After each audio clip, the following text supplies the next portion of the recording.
축복과 감사가 날마다 넘치시길 바랍니다. 오늘 본문의 말씀을 통해 다윗의 범죄란 주제로 말씀을 나누도록 하겠습니다. 오늘 본문은 하나님의 사람 다윗이 어떻게 해서 자신의 충성스러운 신하인 우리아의 아내 밧세바를 범하게 됐는지를 가르쳐주고 있습니다. 어떻게 보면 이 사건은 아무 일도 아닐 수 있는 게 3000년 전에 왕이 절대적으로 군림하는 그 시에 얼마든지 이런 일이 비일비재할 수도 있었고 사람들이 그러한 일을 대수롭게 여기지도 않았기 때문입니다. 우리나라도 왕조 시대가 있었는데 그때만 해도 이런 일들이 종종 벌어지곤 했습니다. 예수님 시대에도 헤롯 왕도 어떻게 했죠? 동생의 아내 헤로디아를 염노하여 동생의 아내를 뺏어서 자기의 아내로 맞아서 살다가 침례 요한에게 책망을 당하기도 했습니다. 오직 많은 신하와 많은 사람들이 있었지만 오직 침례 요한만 헤롯 왕의 잘못을 지적했어요. 그리고 오늘 이 성경에 다윗이 밧세바를 범한 사건을 기록하게 하신 이유, 하나님이 그것을 기록하신 이유가 무엇일까요? 그것은 모든 사람이 하나님 앞에 다 죄인인 것을 가르쳐주기 위함입니다. 아무리 하나님 앞에 합한 사람이라도 결국은 하나님 앞에 죄인일 수밖에 없다는 사실을 깨닫게 하기 위해서입니다. 여러분, 우리가 아무리 죄를 짓지 않고 선하게 살고 의롭게 살고 정직하고 충성스럽게 살아도 하나님 앞에 죄가 없을까요? 아닙니다. 우리 모두는 다 죄입니다. 왜냐하면 모든 사람은 아담 이후로 다 죄를 가지고 태어났기 때문입니다. 로마서 5장 12절은 이렇게 말씀합니다. 한 사람으로 말미암아 죄가 세상에 들어오고 죄로 말미암아 사망이 들어왔나니 이와 같이 모든 사람이 죄를 지었으므로 사망이 모든 사람에게 이르렀느니라고 했습니다. 즉 아담의 원죄로 인하여 그 후손인 모든 인간들은 인류의 모든 사람들은 날 때부터 죄를 갖게 되었다는 것입니다. 또 로마 3장 10절은 의인은 없나니 하나도 없으며 라고 했고 23절은 모든 사람이 죄를 범하였음에 하나님의 영광에 이르지 못하더니 라고 했습니다. 여러분, 그래서 인간은 모두 다 결국은 죄인입니다. 그래서 그 죄를 해결할 방법과 분이 반드시 필요한 것입니다. 그래서 메시아이신 예수 그리스도가 우리 모든 인생들에게 반드시 꼭 필요한 것입니다. 구약시대에는 우리 주님이 오시기 전에는 우리 주님의 예표로 죄를 지은 사람들이 죄를 지을 때마다 짐승을 잡아 그 피를 바쳤습니다. 그리고 하나님께서는 그 피를 받으시고 일시적으로 그 사람이 고한 그 죄에 대해서는 대속해 주시고 사해 주셨습니다. 하지만 수없이 많이 짓는 그 죄들을 모조리 그렇게 할 수는 없게 용서받을 수 있는 사람이 아무도 없었습니다. 그래서 우리 아버지 하나님께서 인간들의 죄를 영원히 단번에 속죄해 주시려고 우리 예수 그리스도를 보내주신 것입니다. 그리고 예수님께서는 인간의 모든 죄를 영원히 단번에 깨끗하게 하시려고 십자가에서 대속의 죽음을 당하신 것입니다. 로마서 5장 8절은 이렇게 말씀합니다. 우리가 아직 죄인 되었을 때 그리스도께서 우리를 위하여 죽으심으로 하나님께서 우리에 대한 자기의 사랑을 확증하셨느니라고 했고 베드로전서 2장 24절 친히 나무에 달려 그 몸으로 우리 죄를 감당하셨으니 이는 우리로 죄에 대하여 죽고 의에 대하여 살게 하려 하시며 그가 채찍에 맞음으로 너희는 나음을 얻었나니라고 했습니다. 또 베드로전서 3장 18절은 그리스도께서 단번에 죄를 위하여 죽사 의인으로서 불의한 자를 대신하였으니 이는 우리를 하나님 앞으로 인도하려 하십니다.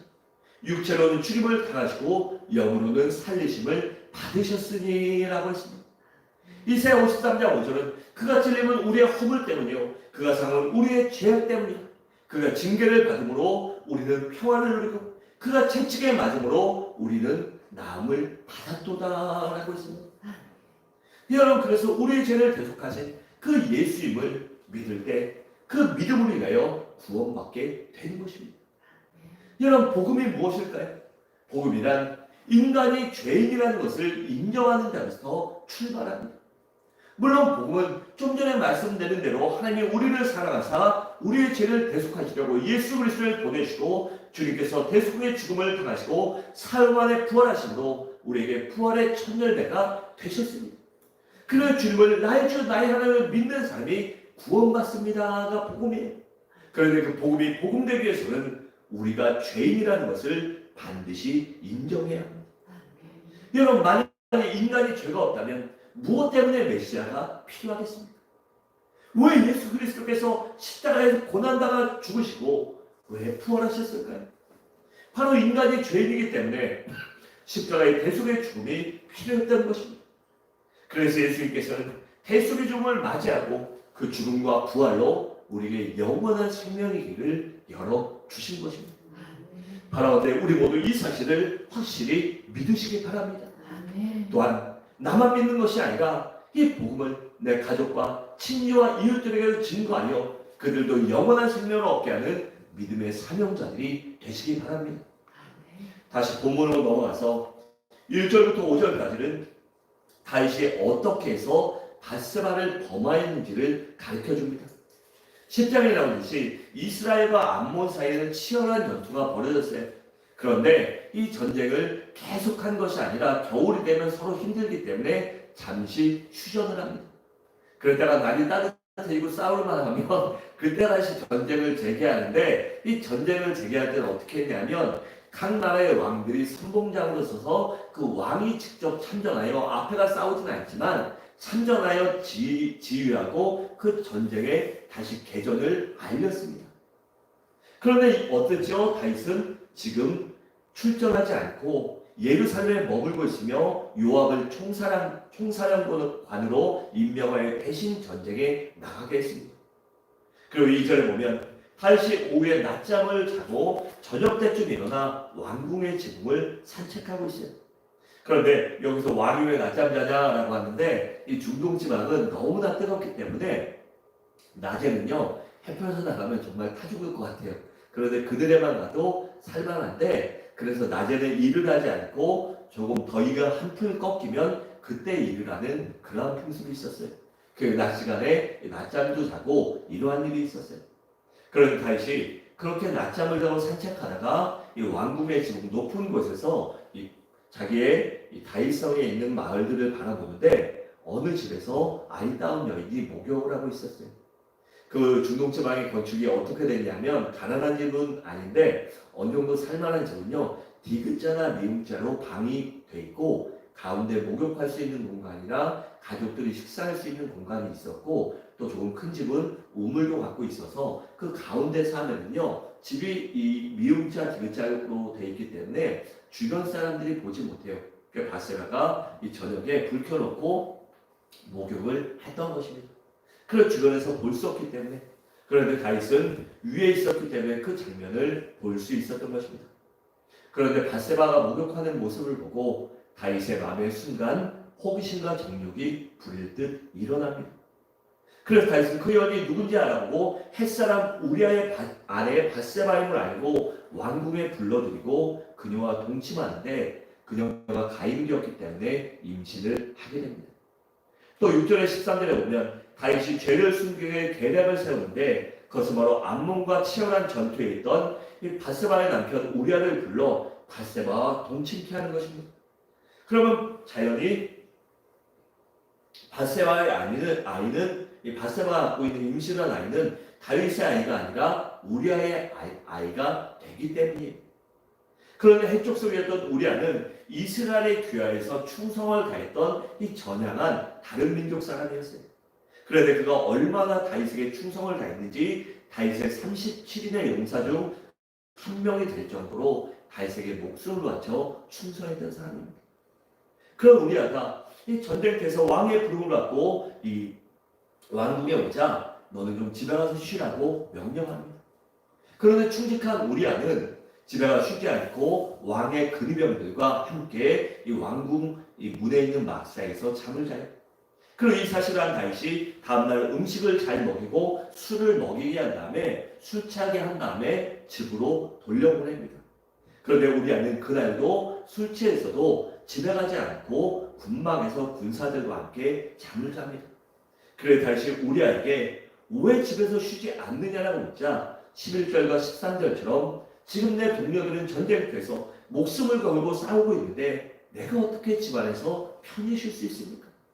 또 더군다나 그들은 목숨을 걸고 있는데 내가 어찌 내 아내와 동침할 수 있겠습니까? 그것은 군인의 도리도 아니고 내가 지금까지 왕을 모시며 그렇게 살지 않았습니다. 앞으로도 절대 그런 일은 없을 것입니다. 라고 그렇게 대답합니다. 여러분, 우리아가 얼마나 충성스러운 부하입니까? 그의 마음을 알았더라면 다윗이 그자라도 회개하고 돌이켰어야 하는데 다윗은 자신의 범죄를 은닉하는 데 은폐함에 급급했기 때문에 더 큰 계략을 꾸밉니다. 그것이 바로 14절부터 27절의 내용인데 다시 우리아를 다시 전쟁터에 내보내며 그에게 편지를 써주고 그것을 요압 장군에게 전하라고 합니다. 그런데 그 편지의 내용이 무엇이죠? 우리아를 최전방에 내세워 반드시 죽이라는 그러한 내용이었습니다. 그러니 다윗이 지금 얼마나 잔인한 일을 하고 있는 것입니까? 그 사람의 아내를 취하고 그걸 덮으려고 해도 그제도 모자랄 판에 그 사람 손에 그 사람을 죽이라는 명령을 갖고 가게 하니 다윗이 정말 끔찍한 죄를 짓고 있는 것입니다. 이처럼 그가 죄에 빠졌기에 이 사단의 유혹에 빠졌기에 이 선악간에 분별하지 못하고 옳고 그름을 분별하지 못한 것입니다. 그리고 그 편지를 받은 요압 장군이 우리아를 의도적으로 최전방에 내세워 우리아를 전사하게 만듭니다. 그리고 우리아의 장례를 치러준 후에 다시 밧세바를 아내로 맞이합니다. 그런데 27절 마지막에 보면 다윗이 행한 글이 여호와 보시기에 악하였더라 것입니다.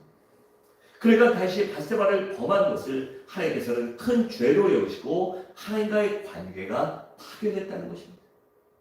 악행을 하는 사람과 좋은 관계를 유지할 수 없게 하나님과 멀어지게 됐다는 것입니다. 우리는 다윗이 밧세바를 범한 사건을 통해 몇 가지 교훈을 얻을 수 있습니다. 첫째는 인간은 하나님 앞에 모두 다 죄인이라는 사실입니다. 요한일서 1장 7절과 9절을 함께 읽겠습니다. 시작. 그가 빛 가운데 계신 것 같이 우리도 빛 가운데 행하면 우리가 서로 사귐이 있고 그 아들 예수의 피가 우리를 모든 죄에서 깨끗하게 하실 것이요 만일 우리가 죄가 없다고 말하면 스스로 속이고 또 진리가 우리 속에 있지 아니할 것이요 만일 우리가 죄를 자백하면 그는 믿으시고 의로우사 우리 죄를 사하시며 우리를 모든 불의에서 깨끗하게 하실 것이요 아멘. 그래서 메시아이신 예수 그리스도가 필요한 것입니다. 십자가에 예수 그리스도를 믿을 때 비로소 죄사함을 받고 영생을 얻을 수 있기 때문입니다. 에베소 1장 7절은 우리에게 이렇게 약속합니다. 우리는 그리스도 안에서 그의 은혜의 풍성을 따라 그의 피로 말미암아 속량 곧 죄사함을 받았느니라 것입니다. 받을 수도 있다가 아니라 예수를 믿음으로 이미 받았다고 선포하고 있는 것입니다. 그래서 우리는 우리가 죄임을 잊지 말아야 하는 것입니다. 둘째로 맡은 바 직분에 충성하라는 것입니다. 여러분, 만약에 다윗이 맡은 바 직분에 충성하게 하여 이 전쟁터에 나갔더라면 범죄를 저지르지 않았을 것입니다. 그래서 성경은 죽도록 충성하라고 우리에게 말씀하고 있는 것입니다. 요한계시록 2장 10절에 이렇게 말씀합니다. 너는 장차 받을 고난을 두려워하지 말라. 볼지어다 마귀가 장차 너희 가운데서 몇 사람을 옥에 던져 시험을 받게 하느니 너희가 10일 동안 환난을 받으리라. 내가 죽도록 충성하라. 그리하면 어떻게 해요? 내가 생명의 간을 내게 주리라고 했습니다. 어떠한 문제와 어려움을 받아도 마귀의 시험과 유혹을 받더라도 충성하라는 말씀입니다. 왜일까요? 그렇게 충성할 때 하나님 앞에 생명의 면류관, 의의 면류관, 자랑의 면류관, 금의 면류관을 받을 수 있기 때문입니다. 또한 고린도전서 4장 2절에 보면 그리고 맡은 자들에게 구할 것은 충성이니라고 했습니다. 우리 모두 바라건대 하나님 앞에 맡은 바 직분에 최선을 다하여 충성하시기 바랍니다. 그리고 하나님께서 마지막 날 칭찬과 상급을 주시는 우리 성도님들이 되시길 바랍니다. 셋째로 이 다윗의 밧세바 사건을 통하여 얻을 수 있는 교훈은 방심하면 안 된다는 것입니다. 여러분, 다윗이 긴장의 끈을 놓지 않았더라면 결코 범죄하지 않았을 거예요. 그런데 방심하다가 범죄하게 된 것입니다. 그래서 고린도전서 10장 11절은 이렇게 말씀합니다. 그러니 선줄로 생각하는 자는 넘어질까 조심하라고 했습니다. 그러니까 내가 믿음이 좋으니까 신앙생활 오래 했으니까 이 말하면 됐다가 아니라 그럼에도 불구하고 넘어지지 않게 항상 조심하라는 것입니다. 넷째로 절제의 열매가 필요하다는 것입니다. 여러분 만약에 다윗이 바세바가 목욕하는 것을 보았더라도 절제했다면 범죄하지 않았을 것입니다. 그래서 성령의 9가지 열매 중 절제의 열매가 필요한 것입니다. 여러분 우리가 성령 충만 받고 절제의 열매를 맺으면 우리의 정욕을 절제할 수 있어요. 또한 감정을 절제할 수 있고 우리의 탐욕도 절제할 수 있는 것입니다. 그러니까 우리는 성령의 9가지 열매를 반드시 받아야 되고 우리 삶 가운데 맺어야 하는 것입니다. 다섯째로 얻을 수 있는 교훈은 눈에 보이는 적보다 눈에 보이지 않는 적을 조심하라는 것입니다. 여러분 다윗은 눈에 보이는 적들과는 어땠죠? 항상 싸워 승리했습니다. 그런 눈에 보이지 않는 적인 유혹에는 그냥 단박에 한 번에 무너져 버렸습니다. 여러분 원수 마귀는 이처럼 우리를 쓰러뜨리기 위해서 수단 방법을 가리지 않고 공격합니다. 그 한 가지 방법이 핍박이에요. 핍박은 눈에 보이기 때문에 잘 견디고 이길 수 있습니다. 하지만 유혹은 너무나도 그럴듯하고 달콤하고 참기 어렵고 이기기 어렵기 때문에 그 유혹에 넘어가게 되는 것입니다. 다윗은 바세바를 통한 사단의 유혹에 넘어가고 말았습니다. 하와가 달콤한 사단의 유혹에 넘어가 어떻게 했죠? 선악과를 따먹은 것처럼 그렇게 말씀에 범죄한 것처럼 다윗도 이 유혹에 넘어간 것입니다. 그래서 우리 그리스도인들은 항상 깨어 있어야 하는 것이고 우리 주님께서 마태복음 26장 41절에서 이렇게 명령하신 것입니다. 시험에 들지 않게 깨어 기도하라. 말은 원이로되 육신이 약하도다라고 했습니다. 그러면 어떻게 하는 것이 우리가 항상 영적으로 깨어 있는 것일까요? 우리가 어떻게 해야 영적으로 깨어 있을 수 있냐는 것입니다. 먼저는 항상 말씀을 가까이 해야 합니다. 예, 우리 주님께서는 마귀가 시험할 때 항상 뭐로 이기셨죠? 말씀으로 물리치셨습니다. 시편 19편 11절은 이렇게 말씀합니다. 또 주의 종이 이것으로 경고를 받고 이것을 지킴으로 상이 크리다라고 했는데 여기서 이것은 바로 말씀입니다. 주의 종이 하나님의 말씀을 받고 하나님의 말씀으로 경고를 받고 말씀을 지킴으로 상이 크다라고 했습니다. 또 야고보서 7절과 8절은 이렇게 말씀합니다. 그러니 너희는 하나님께 복종할지어다. 마귀를 대적하라. 그래야 하너희를 피하리라. 하나님을 가까이 하라. 그래야 너희를 가까이 하시리라. 죄인들아 손을 깨끗이 하라. 두 마음을 품은 자들아 마음을 성결하게 하라고 했습니다. 또 에베소서 27절은 마귀에게 틈을 주지 말라라고 그렇게 말씀했습니다. 우리는 마귀에게 넘어지지 않게 하여 항상 깨어 기도해야 하는 것입니다. 또한 고린도서 4장 2절은 기도를 계속하고 기도의 감사함으로 깨어 있으라고 했습니다. 그것이 바로 하나님을 가까이 하는 것이기 때문입니다. 그리고 또한 우리가 항상 깨어있기 위해서는 항상 교회 중심으로 내가 속한 나의 재단 중심으로 신앙생활을 해야 합니다. 왜냐하면 내 재단이 나에게 가장 잘 알고 내 목회자가 나를 위해 가장 눈물로 기도하기 때문입니다. 그리고 우리의 지체들이 날마다 도우기도 하기 때문에 우리는 내 성전 중심으로 신앙생활을 해야 합니다. 더불어 믿는 사람과 교제해야 합니다. 왜일까요? 여러분 세상에요 아무리 좋아도요 그 관계가 평생 가능한 게 많지 않습니다.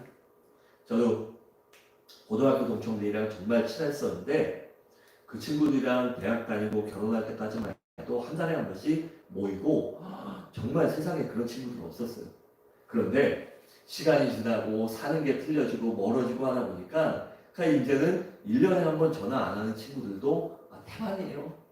그러다 뭐 누구 부모님 돌아가셨다 할아버지 할머니 돌아가셨다 상나면 그때 가서 그냥 얼굴 한번 봐요.